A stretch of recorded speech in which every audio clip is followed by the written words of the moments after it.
The Constitutional Court gears up for the impeachment trial of President Park Geun-hye, while the National Assembly holds its fifth hearing on the power abuse scandal. 5 years ago, Kim Jong-un took over the top leadership in Pyongyang, following in his father's footsteps. How have things changed over the half-decade? And 1 year ago, Seoul and Beijing rolled out a free trade agreement. We look back on the achievements and challenges in the field of trade. All this right ahead. Hello and welcome to News Inside. I'm An Chang-hyun. Let's meet our panelists. Professor Shin Sang-hyuk from Kyung University Graduate School of International Studies is back with us, as is Dr. Pong Young-sik from Yonsei University Institute for North Korean Studies. Welcome back. Political headlines were dominated once again by developments on the power abuse scandal. With eyes on the special prosecutor's investigation, the fifth parliamentary hearing, and updates on the impeachment trial proceedings. Here's the latest.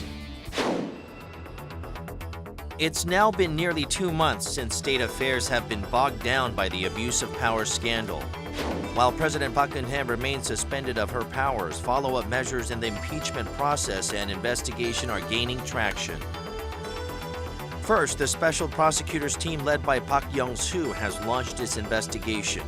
After establishing contact with key figures in the case during preparations, the team will work to wrap up its probe within the next 70 days.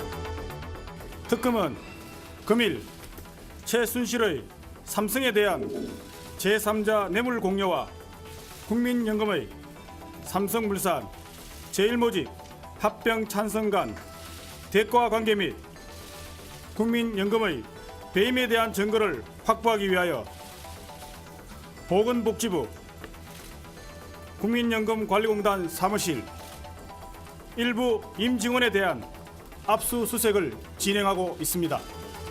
The Constitutional Court is also gearing up for the impeachment trial. After President Park's defense team submitted its statement to the court, lawmakers also handled its plans on how they will prove charges for impeachment against the president.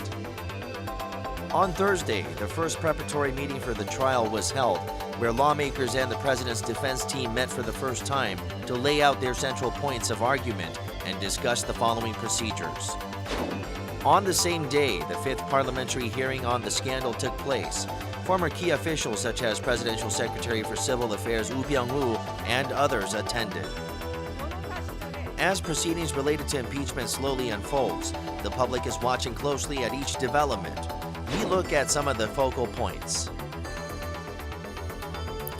Let's start with the response submitted to the Constitutional Court by the president's legal team. It argues that the president has not violated the Constitution and therefore has no reason to be impeached. It's essentially a categorical denial of the whole impeachment motion. There must be big changes in the attitude. From the very beginning, President Park Geun-hye said she is innocent. I mean, before the beginning of the investigation of this case, her legal team submitted the statement of defense. Well, according to this statement of defense, certainly she insisted her first stance. She is innocent, so maybe it will take a long time, I think. Interestingly, the president used American political jargon such as White House bubble and kitchen cabinet to refute the charges laid against her. I guess she wants to establish the cases to prove her innocence, saying that it is acceptable and usual practice in the United States by president to gather as much honest opinion about the nation from trusted friends and other people by inviting them to White House functions. That is why we have these terms such as White House bubble. The image of bubble is the White House is insulated from the outside world, which is not a good news for the president, who must be properly informed about the public sentiment on important issues. And the kitchen cabinet, very casual and frankly engage in a friendly conversation with people the president can really trust. But the important point is that the kitchen cabinet is not supposed to be an official cabinet or it's a replacement. the emphasis is on kitchen, not on the cabinet. Well, Choi Soon-sil has also denied all allegations against her as her trial got underway this week. So it looks like there's a long road ahead of us. Yes, certainly. I think unexpectedly, she appeared in court for preliminary hearings before her trial begins. At this preliminary hearing, she denied charges of corruption. That means that on the part of the court, they have to review all the investigation, the results. That means that, as we understand the stance of the Choi Soon-sil group, legal team and the parliamentary legal team, they have insisted very different things. So on the part of court, they need a longer time than expectation to make a final ruling. So there's criticism that on the parts of both Choi Soon-sil and President Park Geun-hye, this could be part of a delay tactic. Yes. We can find some change from the public. Well, at the beginning of the so-called 촛불, the gathering started. Started. We cannot see any voices supporting for the President Park, but we can see it's not as big as the 촛불 supporting group, but we can find some or hear some voices from the pro-Park groups. They organize the big rally as well, and they also try to express their way of thinking about the president and impeachment. So I think these things can be a kind of another factors affecting the outcomes of the investigation. Meanwhile, National Assembly hearings on the power abuse scandal have come to a close. What are some important issues that have come to light? The most outstanding thing out of the parliamentary hearing so far is the flat denial of the crimes indicated by the prosecutor's office, by all the people involved in the allegations. So it'll be a very prolonged, complicated, drawn-out process for the prosecutor's office, the special prosecutor's office, to prove the evidence that they actually committed crimes. And after that step is completed, then the special prosecutors has a duty to prove any connection between the Blue House and those who are charged for these crimes, which will further prolong the entire process for the Constitutional Court to make the decision on the impeachment of President Park Geun-hye. Yeah. So let's wait for further results from the Special Prosecutor's Office. Let's now turn our attention to North Korea. You'll remember that 5 years ago, on December 17th, North Korean leader Kim Jong-il died, in effect opening up a new era of leadership under his son, Kim Jong-un. So how have things changed over the last half-decade? Take a look. On December 17th, North Korea held a mass service to mark the 5th anniversary of former leader Kim Jong-il's death. Kim Jong-un, 5 years ago, assumed leadership in the north in place of his father. By the end of the year, he was named the Supreme Commander of the Armed Forces, and the following year, he secured his absolute stance as the top leader at a Workers' Party meeting. Under the Kim Jong-un regime, North Korea has been pursuing the so-called Byungjin policy with the goal of attaining both nuclear and economic development. Unlike his father, the younger Kim has turned a blind eye to market elements creeping into the economy, which in turn has provided more stability. Under these conditions, Pyongyang was able to conduct 3 nuclear tests. But with this, inter-Korean relations have taken a turn for the worse. With more cross-border unpredictability looming, we take a look at where things will head. It was a rather uneventful 5th anniversary of Kim Jong-il's death. Do you think it was a deliberate decision by Pyongyang? I think it's a deliberate decision not to celebrate the 5th anniversary of assuming the position by Kim Jong-un for several reasons. One, North Korea has not really recovered from the unprecedented disaster, the flood, which caused the loss of houses for about 70,000 people with over 138 deaths. So before nation is fully recovered from this big disaster, that North Korean news media reported as the biggest national flood in the 60 years, then it'll be extremely difficult for the regime to, mobilize the mass in celebration of the 5th anniversary of the Kim Jong-un assuming the position. And why North Korea has been so silent for the past 2 months? Well, North Korea does not want to make it any easier for President Park Geun-hye to use the national security card to help overcome the political scandals. It is very interesting that the North Korean silence has been coincided with the Choi Soon-sil scandal for the past 2 months. So the uncharacteristically restrained behavior of North Korea is aimed at making it really difficult for President Park Geun-hye embroiled in the very difficult political turmoil, because President Park Geun-hye has been severely criticized by Kim Jong-un regime for betraying the aspiration of national unity and peace on the peninsula by taking many hostile actions, including the closure of the Kaesong Industrial Complex and criticizing so-called supreme authority of the republic, which is Kim Jong-un. So why would Kim Jong-un want to make it any easier for President Park Geun-hye? And the third reason is to just remain restrained during the political turmoil is going on in South Korea. It hopes to exacerbate existing division and discord on critical but controversial national security issues, such as deployment of THAAD among South Koreans.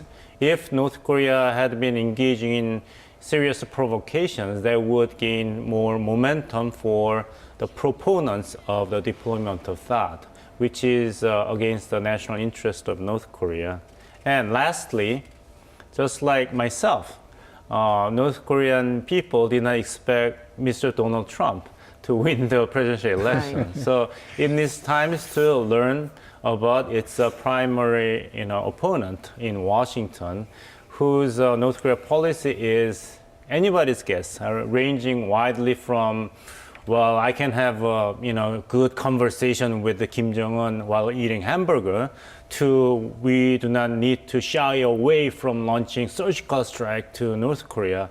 So it's very puzzling to North Korean officials to gauge what kind of North Korea policy will be coming from the Trump administration. So Ms. Choi Kyung-hee, who's top bureau chief of the North American affairs in the Foreign Ministry of North Korea, said in Geneva last month that North Korea will remain restrained until it has a better idea about the Donald Trump administration. Until then, North Korea is not likely to engage in any hastily provocations. Well, coming back to the political turmoil here, up until the impeachment vote, though, North Korea pretty much had a field day closely following up on the events and reporting on them very closely as well, because it could use every opportunity to undermine President Park Geun-hye and her policies. But since the impeachment vote, it's been rather quiet. Yeah. Do you think it's worried that the mass rallies here might rub off on its own people? I think so, because that in 2010, when Arab Spring was hit the Arab countries, actually at the time, North Korean media showed very similar trends, what they did right now. They blocked all the news informations about Arab Spring. So totally North Korean people were isolated from those informations. Why? Because that the regime, North Korea, I think they suffer from lack of legitimacy, and they lost their confidence in keeping their leadership. And in this context, we can understand the decision made by North Korea this time. Well, after impeachment, totally all informations were blocked. So the North Korean people cannot have any chance to hear about the situations happening in North Korea. Definitely, considering the leadership, the governance system in North Korea, Kim Jong-un, particularly young, he's very young, so he's really worried about the situation maybe can create by the situations happening in Korea. Yeah, I would have done the same if I were Kim Jong-un's position. Then I wouldn't want my people to learn new vocabulary such as impeachment Or candlelight candlelight vigil. demonstration. Right. So a lot has happened over the past 5 years. Where do you think Kim Jong-un's leadership stands now? Well, it is successful in terms of staying power for the first 5 years. There was a prediction that Kim Jong-un's days were numbered, although it was a very minority prediction, because outside observers of North Korea had their own chance of a learning process, because they prematurely and wrongly predicted the early demise of the Kim Jong-il leadership, his father's leadership, when he took over the first leader of North Korea, Kim Il-sung, in 1994. So the wrong prediction in the past somehow help observers of North Korea being more analytically cautious in terms of predicting the longevity of the Kim Jong-un leadership. And the prediction has been proven more or less correct, that Kim Jong-un had a sufficient political capital and personal ability to stay in power for the first 5 years. Now he has spent 3 years of the mourning period following the Confucian tradition for his deceased father. So now he's really ready to gear up to further consolidate his own power, which has been systematically engineered by numerous purges and the forced retirement of military generals like General Hyun Young-chul or Lee Young-ho, the many right-hand men for his father, whose power was based upon the support and loyalty from the armed forces in the name of the military first policy. Now he reversed the balance between the armed forces and the political party in favor of the party, just like the traditional socialist system, like China and the former Soviet Union. So it'll be Kim Jong-un's dictatorship based upon the central function of the political party. Remember in May when North Korea held its first Workers' Party Congress in 36 years, Kim Jong-un announced his 5-year economic development plan. Whether that plan has actually produced concrete results remains to be seen, but the economy itself has seen some changes as well as challenges along the way.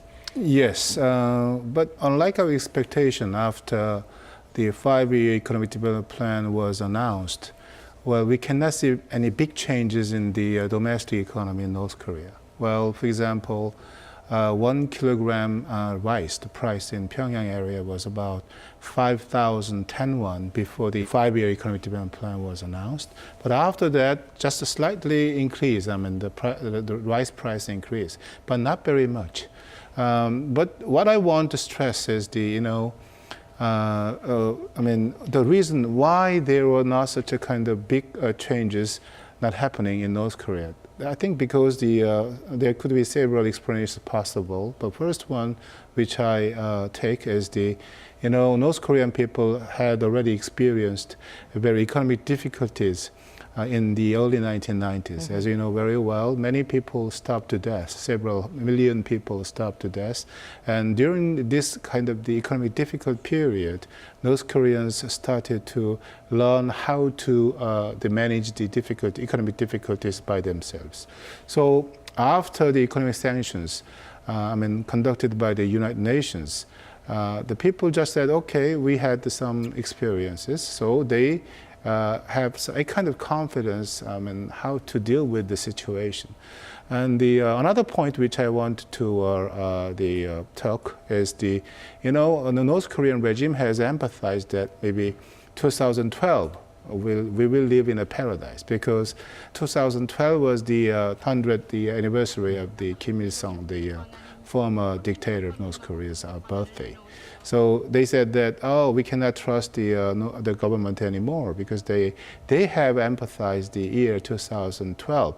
But according to the 5-year economic development plan, maybe the government will just suggest so roadmap to the people how the North Korea economy will be developed. But the people do not trust the government itself. Such an irony that North Korea's best ability to endure and fend off the external pressure in the form of economic sanctions depends upon the proliferation and the functioning of black markets. That the North Korean people can thrive without any help or protection from the state. That's an asset for North Korea in the face of external pressure while developing missile and nuclear programs. On the other hand, that system critically hinged upon black market is a bad news for planned economic development because state guidelines will not work when there's no state and the private citizens' coordination and cooperation in a systematic manner. Well, which is why the North Korean government has been doing a lot of back and forth between supporting the market versus regulating the market. But it seems they can't really take the marketplace away from the people anymore, Right. Because they just don't have enough in terms of state rations. Well, that's a great deal of the dilemma and challenge for Kim Jong-un regime, because in the past, his grandfather and his father could rely on the spirit of a revolution. We have to fasten our belt and make sacrifices to build great nation until the day we will liberate our southern brothers and sisters from the occupation and oppression from the American imperialists. But that pitch based upon revolutionary spirit is no longer effective or available. Not to people who have tasted money. Not the people, right. Right. So then you have to provide the prosperity, just like the path that Chinese leadership took for the past several decades. But because of the state lacking control over the market or the individual citizens, state cannot have so much to offer the citizens. Then where do you find source of loyalty and support from the mass? So based on what we've seen so far, how would you compare Kim Jong-un's leadership to that of his father, Kim Jong-il? Kim Jong-un is more outright and aggressive compared to his father, the late Kim Jong-il. Kim Jong-il was known to be very secluded and interested in the movie because he studied films when he was sent to East Germany, and he had a private collection of 20,000 movies. On the other hand, Kim Jong-un seems to be more interested in sports like basketball and ski. He studied in Switzerland, and he invited Dennis Rodman, of the former NBA player, and built the Masikryong ski resort to earn the hearts and minds of the better off North Korean mass. And it seems like Kim Jong-il wanted to maintain very vague nuclear policy as an attempt to maximize North Korea's leverage upon other countries. Kim Jong-il used to say that, we were interested in the absolute non-proliferation. My father's last wish in dying bed was to keep Korean Peninsula free of nuclear weapons. So we will try everything to make his deathbed wish true. But at the same time, he developed a clandestine alternative uranium enrichment program. On the other hand, Kim Jong-un did not try to hide the ambition from the onset and just tried to diversify and sophisticate the existing missile and nuclear technology and capability as the only bargaining chip vis-a-vis South Korea, Japan, and the United States. So Kim Jong-un has been really busy, trying to develop and diversify different kinds of the missiles, SLBM, Musudan. Think about it. He conducted not one, but two nuclear tests in the single year, this year, Yep. and experimented the Musudan missiles 8 times, only this year. So it seems like he's busy pushing so many different buttons. Yeah, with Kim Jong-un at the helm, North Korea has rolled out more extreme and brutal measures against its people. It's also been going all out on nuclear and missile development, resulting in a series of provocations. Well, here's a comparison of North Korea under Kim Jong-il versus Kim Jong-un. Kim Jong-un assumed power in the north at the end of 2011. But compared to his father, who ruled for 18 years, he has already carried out twice as many missile tests. Not only that, the younger Kim has conducted 3 nuclear tests as well, with 2 of them taking place only 8 months apart this year. Especially after the 5th test, Pyongyang widely promoted the results, saying it made great advancements in testing a nuclear warhead. These provocations have led to direct action from the international community. Just under Kim Jong-un's leadership, the UN Security Council has adopted 4 resolutions. Those passed this year in the wake of the 4th and 5th nuclear tests have particularly been regarded as some of the strongest sanctions to date. So the big question for us now is how we are going to reestablish our North Korea policy.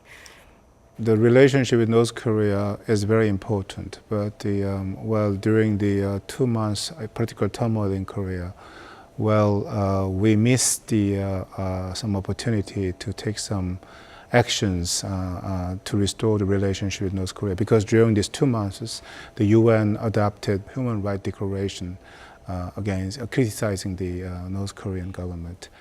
That numerous crimes against humanity were committed, and these are ongoing, including extermination, murder, enslavement, torture, imprisonment, rape, forced abortions, and other sexual violence. But we did not show,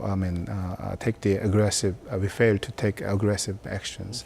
So now that Kim Jong-un has established some stability with his leadership, what do you think his next goals will be? Well, the next goal for Kim Jong-un will be tongue-in-cheek, avoid impeachment, and at the same time complete the diversification and the miniaturization of the nuclear weapons, so that basically Kim Jong-un has been kind of in the all-in mood once North Korea has achieved the reliable second strike capability with its ICBMs equipped with a nuclear warhead, then other countries will succumb to North Korea, and North Korea will engage in the realization of the so-called Byungjin policy, the simultaneous pursuits of economic development and nuclear weapon development. But Kim Jong-un needs to overcome the inherent contradiction in the Byungjin policy, because as long as North Korea continues to pursue nuclear weapons and intercontinental missiles, then it cannot avoid economic sanctions. Then without foreign investment and technology coming into North Korea cannot have any realistic hope for long-term economic growth. And let's assume that North Korea will achieve its wish by developing the sufficient second strike nuclear capability, and other country provides economic assistance and engage in bilateral and multilateral trade with North Korea. Then that is not a good news for the leadership, because more and more North Korean public will be exposed to the truth about the regime and the outside world through this open up and reforms. So North Korean leadership may muddle through for a while, but there will be a point that the Kim Jong-un leadership has to make very difficult but necessary strategic choice. All right, let's move on to our final story of the week. The free trade deal between Seoul and Beijing passed its 1-year mark after taking effect on December 20th last year. There were high expectations for the greater access that Korea would have to China's market of 1.3 billion. Well, here's a look at the results so far. With a population of 1.4 billion, economic growth of 6.7%, and annual GDP of over $11 trillion, China is Korea's largest trading partner. Expectations for the Korea-China free trade deal kicked off with high expectations. But results from the past year have not been that impressive. Much of this is attributed to slowing growth within China and the global economy. The country's enhanced self-sufficiency in intermediate goods, as well as low oil prices, which have all dragged down Korean exports to the world's second-largest economy over the past 3 years. Despite this, Korea's export items exempt of Chinese tariffs thanks to the FDA did see a smaller decline. 아무래도 관세이나 효과가 좀 상대적으로 컸던 그 화학이나 그 석유화학 원료 제품 중에 일부 품목이 하반기에 좀 수출이 크게 증가를 했기 때문에 이게 아무래도 FTA 수입 품목의 그 수출을 좀 수출해서 선전하는 데 기인했다고 봅니다. Also, Korean products still have the largest share in China's import market, hovering above the 10% mark. Currently, the two countries have lifted roughly half of their tariffs agreed upon. Within the next 20 years, almost all import taxes are expected to be scrapped. On top of this, Seoul and Beijing will open talks on service and investment within 2 years since the Free Trade Pact took effect, which is why long-term benefits likely lie ahead. We look back on the achievements from the past year and examine ways to maximize trade benefits with China. Some say Korea's done fairly well, others say we could have done better. On a scale of 1 to 10, what score would you give? Well, the outcomes of the FTA, 1 year Korea-China FTA, is quite disappointing. Disappointing one, because the Korean exports to China show the minus for 16 months consecutively. The main reason is because of the non-tariff barriers imposed by the Chinese government based on the political consideration. As we discussed many times already, the deployment of THAAD on the Korean Peninsula has been one of the big issues in the two countries, between two countries. And Chinese government has always insisted very clearly that they are against the deployment of THAAD on the Korean Peninsula. Because of that, they have very clearly, publicly criticized the Korean government. 关于萨德问题，我们已经多次表达了中方的严重关切和明确的反对立场。美国在韩国部署萨德反导系统，严重破坏了地区的战略平衡。And they have taken various, imposed various non-tariff barriers on the Korean industry. Exactly. So that's the main reason, I think. Then it is time to double down on FTA with China rather than criticize and eliminate FTA, because it is a failure of China to respect the basic agreements of the Korea-Chinese FTA, not because of it. You're both refusing to give me your own scores, but I will give it a 10 because I believe that in the long run, FTA benefits both China and South Korea, although there is a short-term loss for either side of the bilateral trade. But in terms of saying that it is always better to have a free trade agreement than having no free trade agreement. So you give 10 for the potential. Right. Well, how do Korean companies feel about the past year under this trade deal? We have the results of a recent survey on firms doing business with China.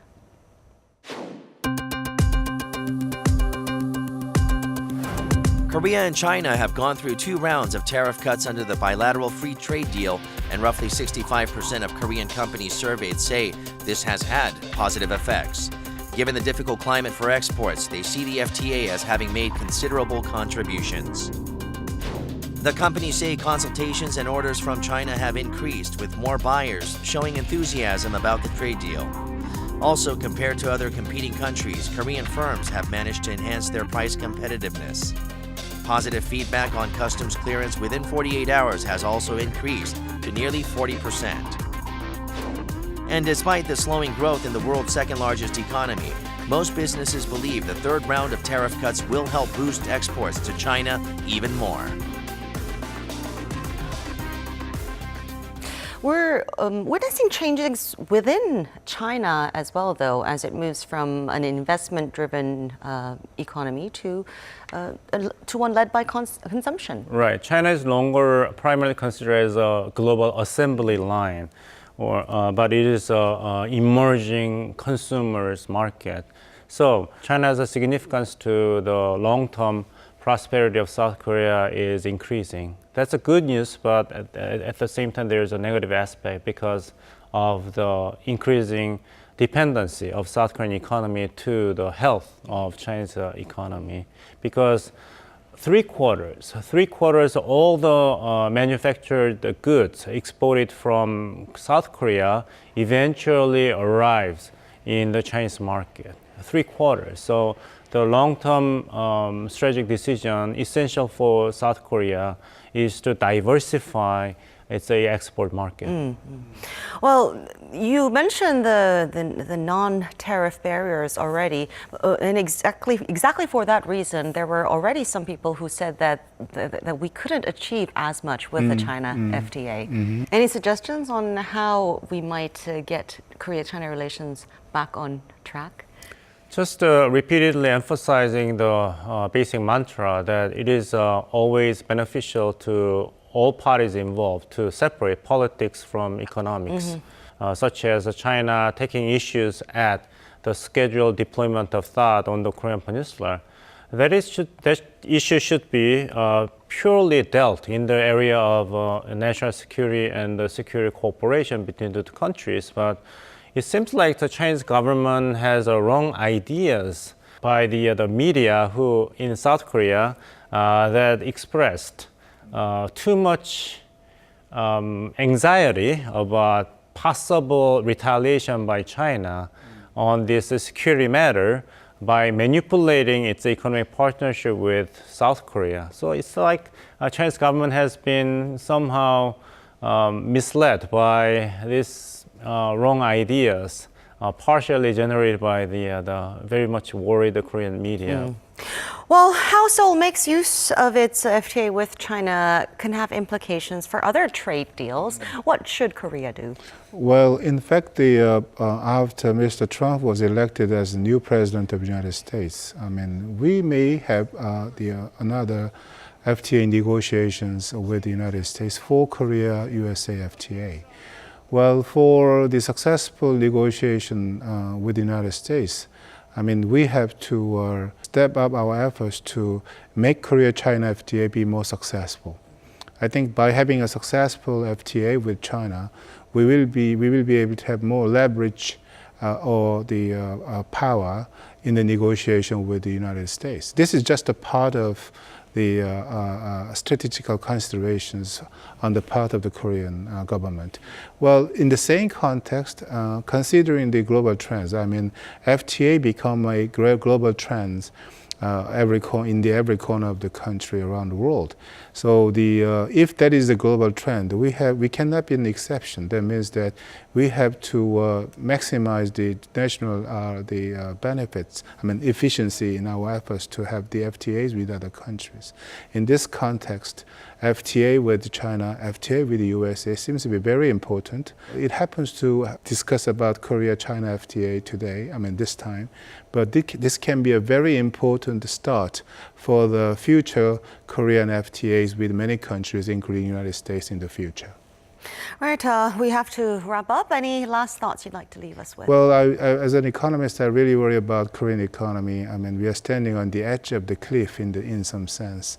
Political situations has been not very changed dramatically, but a little bit improved, I think. So I think we have to think more about the economy, Korean economy, because we have to prepare for the 2017, and we have to prepare the new economic relationship with the United States, and we have to prepare for the relations with China. So we have to put more priorities on the economy itself.